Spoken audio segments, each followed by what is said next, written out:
จะบอกว่ายังไงดีครับพี่น้องครับป๊าดยอดครับโอ้เบิ้งเอาโลดครับพูดเลย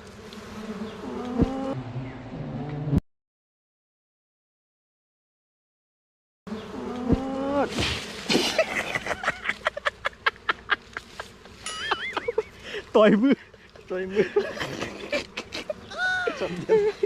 เอาลงมาแล้วครับพี่น้องครับผมยืนยันได้เลยว่าหัวน้ำก้อนนี้เกินรูครับพันต้นมันแยกนะครับระวังนะครับใหญ่ยาวครับโอเคเลยดูเทียบกับแขนพันต้นนะครับเทียบแขนผมพี่น้อง